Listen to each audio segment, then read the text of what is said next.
Good morning all. It was a little bit stormy last night, so the winds were pretty high. I think it said up to 46-mile-an-hour gusts and really squally rain showers all night, so it kept waking me up. But this morning we have some sunshine. How beautiful is that over Loch Doon?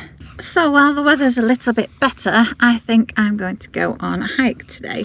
Get my walking shoes on and get out and about while the weather's good, because we were trapped inside quite a lot last night. Yeah, it's just yesterday it was just rain all day yesterday, so I feel like I need to get out and about and go for a walk. So there is a little hike up a hill. I'll see how I get on, because it's obviously very muddy and slippy, and I don't have my pole, so I'll just go as far as I can go and see where we get to. This was a very peaceful park up. There is a couple of guys over there in a car and a van, and I think they're camping down on the beach.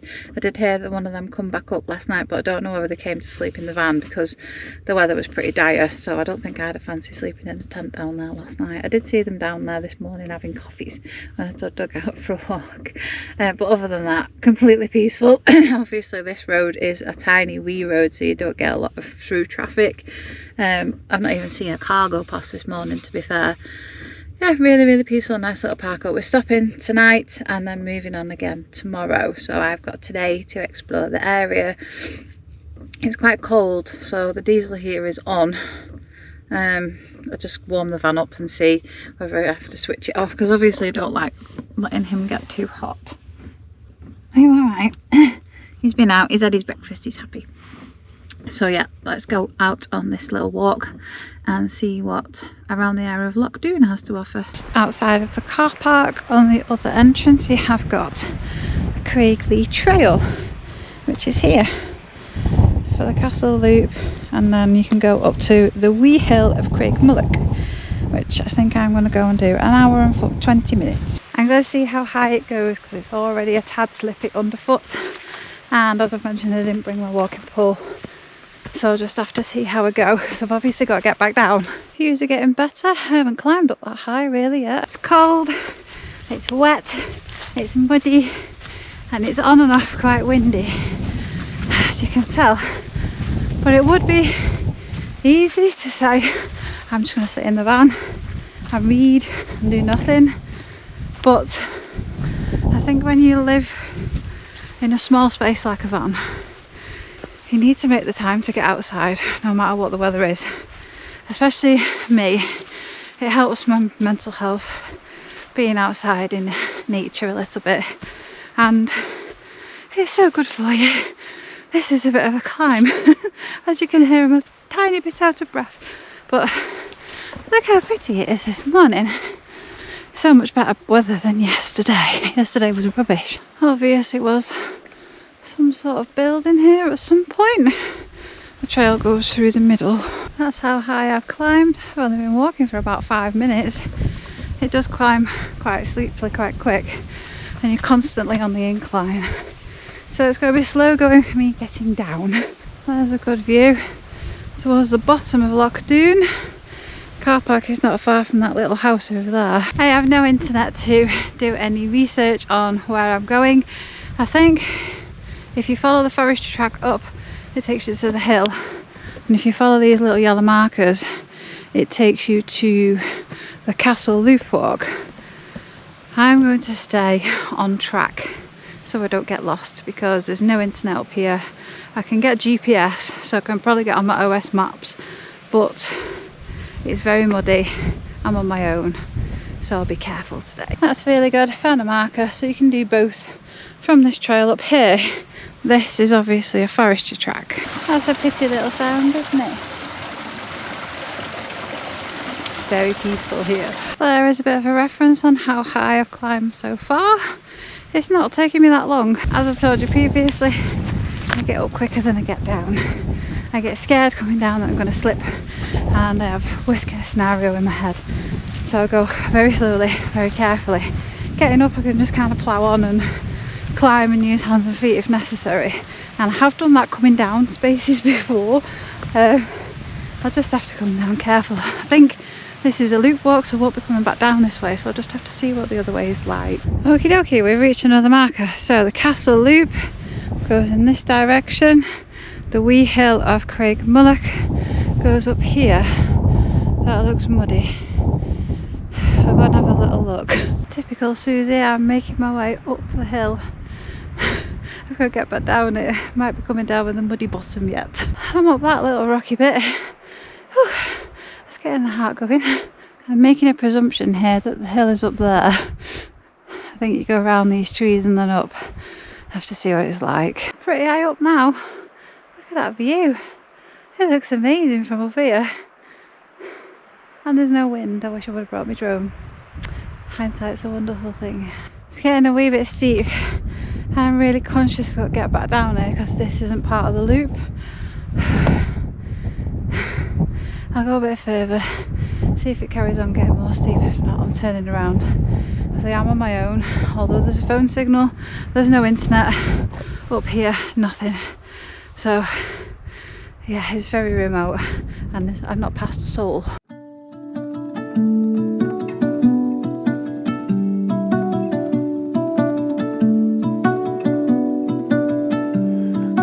Depths of silence where echoes remain. You were the sunrise and I was the rain.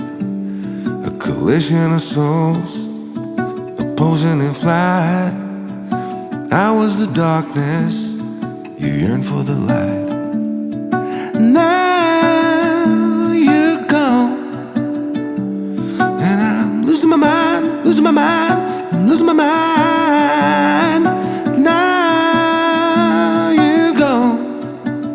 Why did you cut me up, bring me out, and leave me high and dry? It looks like the path goes up there, and then that must be the hill. That looks steep. I'll go and have a look. I do not like to be defeated. So I'm going to go to the bottom, have a look up, and see where I think I can get back down again. You won't be able to see on the GoPro, but from here I can just about see the top of Stephen Catherine's van.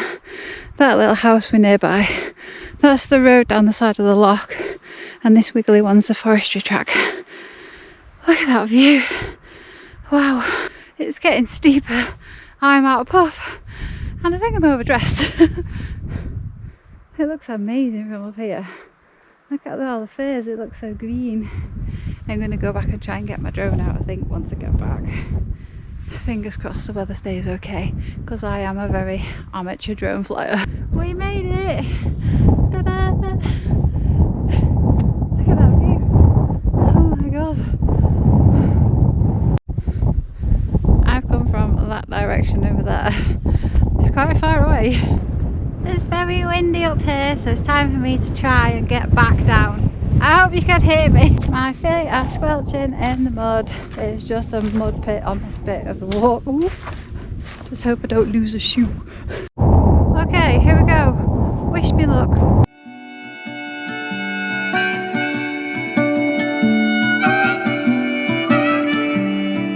You were the laughter that kept me alive. You were hello when I was goodbye. An ember that flickered then faded away.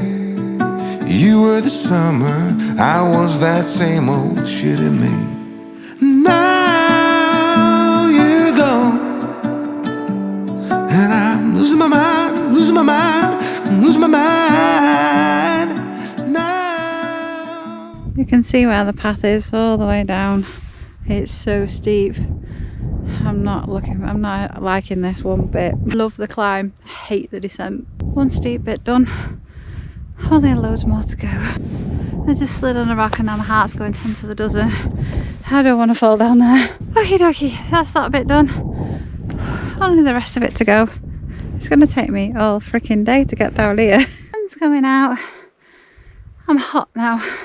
So how I tackle these downhills is I just take my time, go as slow as I need to, and if I have to and I feel like my balance is going, I'll just squat down and grab onto some of the heather. When your centre of gravity is a bit lower, you're less likely to fall over. I just don't cope very well on the descents. I'm climbing up, I'm absolutely fine. I can barrel up there really quick. It's coming down is why my hikes take a little bit longer. But I can see a wall down there. I think down there is where I saw a split. So I'm getting closer. No wind, bright sunshine. And I can hear a bee.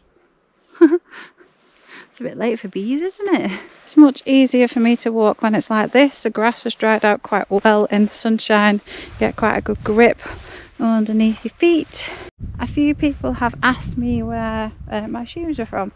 So they are La Sportiva, but they're not the Gore-Tex ones, so I have currently got wet feet. I should have worn my boots because they are Gore-Tex, but I'm still breaking them in and they still hurt a little bit. So my shoes I did put on, but they're grippy and they've done every single climb I've done in these shoes. So yeah, they're brilliant. I love them to bits. If when they do finally fall apart, I will be getting another pair. Just listen.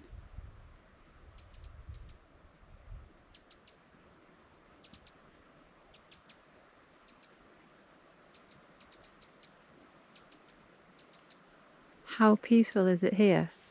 It's so beautiful. I'm back at the sign. So I'm going to follow the castle loop, seeing as I'm already up here, go a different way down, see if it's any easier than the way I came up. Going over a little bridge. As you can see, it's very well signposted. The hill was just an extra bit that you can add onto this walk, but you don't actually have to do it. You can just do the little loop walk and go back down to the car park. It would obviously be easier in the summertime when it's dry and it's not a mud bath, but because it was very slippy coming down there, I don't know how well this path's going to pan out, because obviously I came up the other way. I just have to see and hope it's quite grassy and quite rocky like I come down so far. I love trails like this, but you have to be so careful with all the ferns on the floor and the grass, just in case there are rocks underneath it so you don't slide and hurt yourself, because I've done that before. Oh dear, this bit's a little bit muddy, isn't it? Let's go careful. Try not to slide on my bottom. Oh, it's very squelchy. To me, this is where I need to go the most careful, because I'm getting a bit impatient to get down and my legs are getting a little bit tired. So they're where you're most likely to fall and hurt yourself on a hike, when you're tired and getting impatient. Oh man, look at this. This is going to be fun to negotiate, isn't it? I made it. That wasn't fun. That was a bit of climbing in the wet grass to try and not step on the mud, because obviously you're going downhill, so it's very easy to slide. I've done that a couple of times so far. I love to walk, but I am not a hiker by any means. I just try my best. So if you're wanting to get out on a hike, I would say just go and try. If you don't succeed and get to your destination and have to turn around, at least you've tried, at least you've got outside.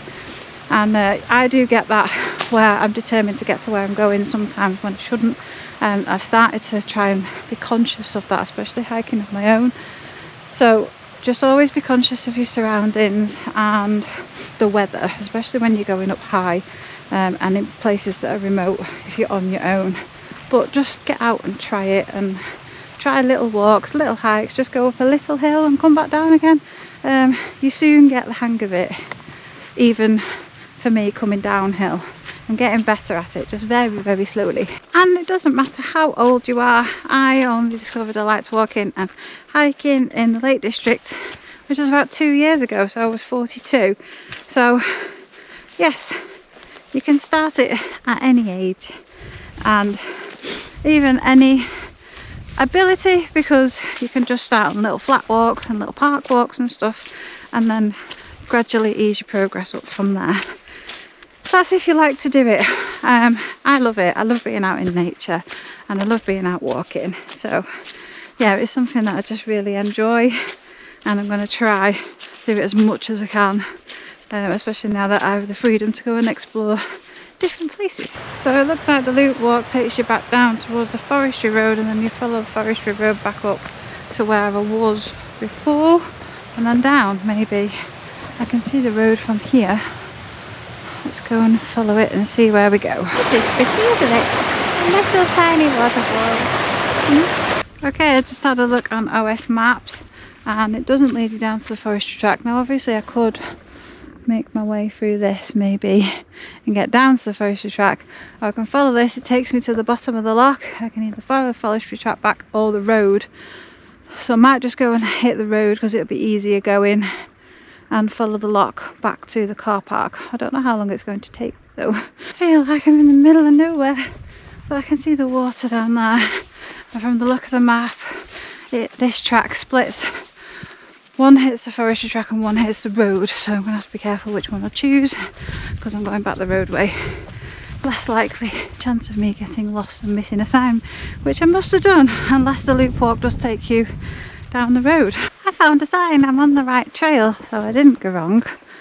And now we start heading down here. Whew, I was getting a bit panicky then. One of the reasons I invested in OS Maps was because I'm rubbish at getting lost, and it's ideal. It tells you where you are, all the local trails around you, and yeah, it's just really good.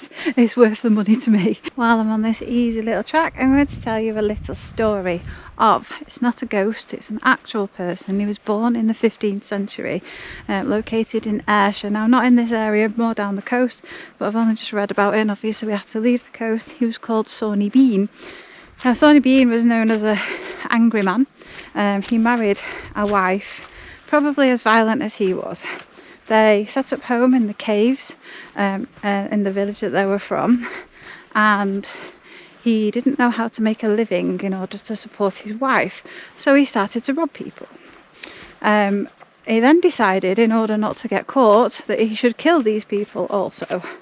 And after that he thought, why not give himself and his wife a high protein diet and butcher the bodies and eat them? So along with this high protein diet, Mr. and Mrs. Sawney Bean had lots of little beans, and the family grew and grew. So did the killing, because the kids grew a taste for the human flesh as well. So they would go out as a family of 24, I think, and accost people and murder them. People in the local community couldn't understand why the missing persons list was so big. It's one of the biggest in history.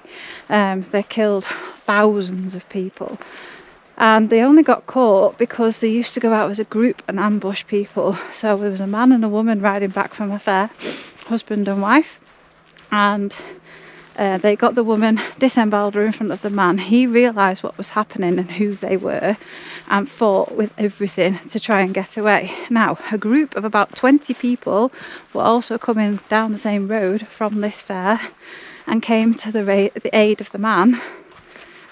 So they were outnumbered for once in their lives, the Bean family, and they fled back to the caves, didn't know what to do. So the man reported his findings to the local authorities, and then they launched a manhunt to try and find these people.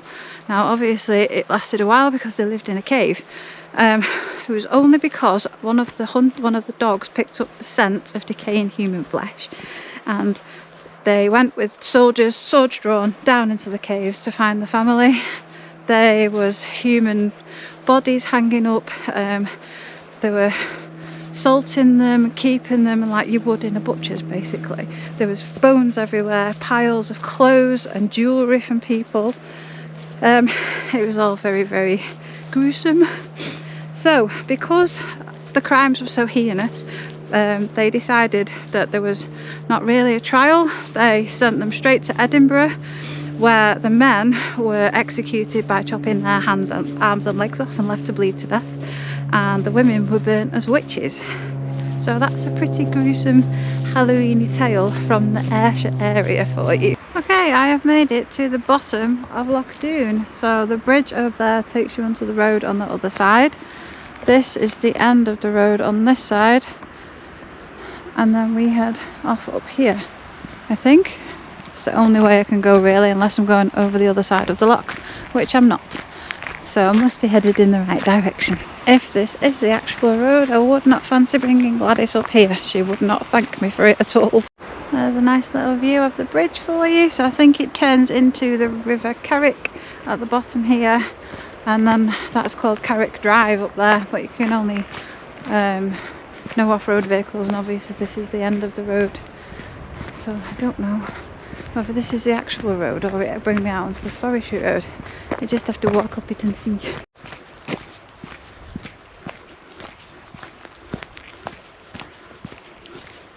Way up the top there I can see the dam that I came over to get to the car park.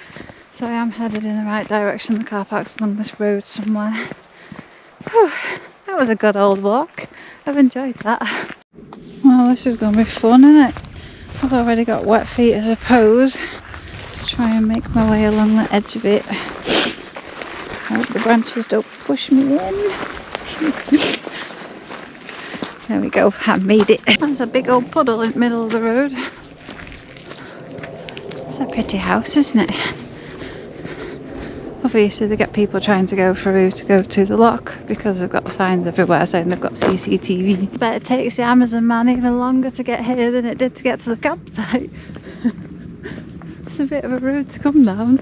I can see the castle. So from where we are, actually it's not that far to walk to the bottom of the loch. It looks far on the map, but it ain't.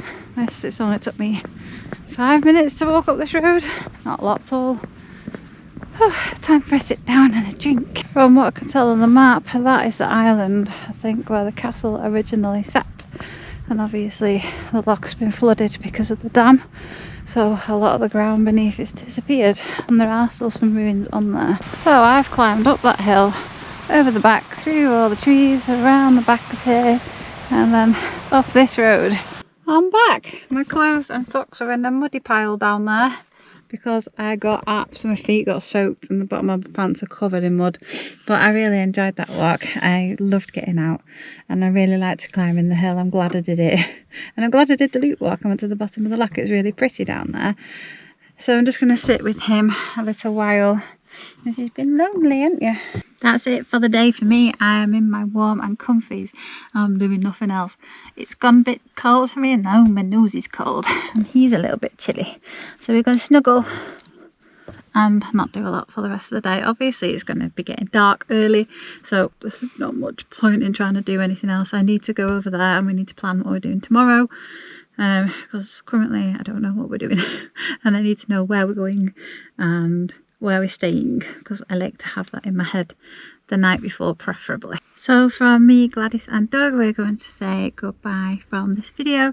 Thank you so much for watching, and definitely pick us back up again on the next one to see where we end up going next, because even I don't know. So I'll thank you all for watching once again, and I'll see you in the next one. See you later. Lose my mind. Now you go. Why did you cut me up, bring me out, and leave me high and dry?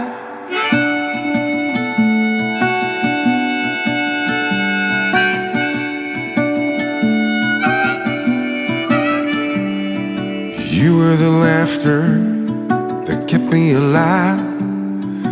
You were hello when I was goodbye. An ember that flickered then faded away. You were the summer, I was that same old shit in me.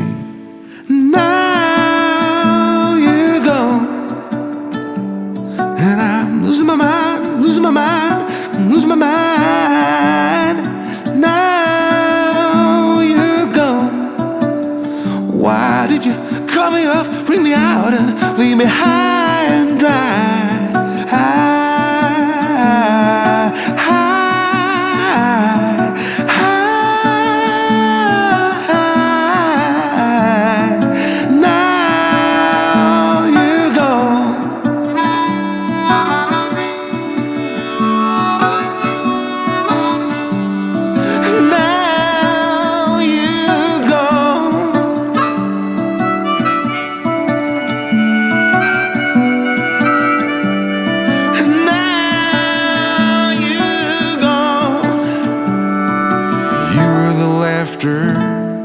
That kept me alive.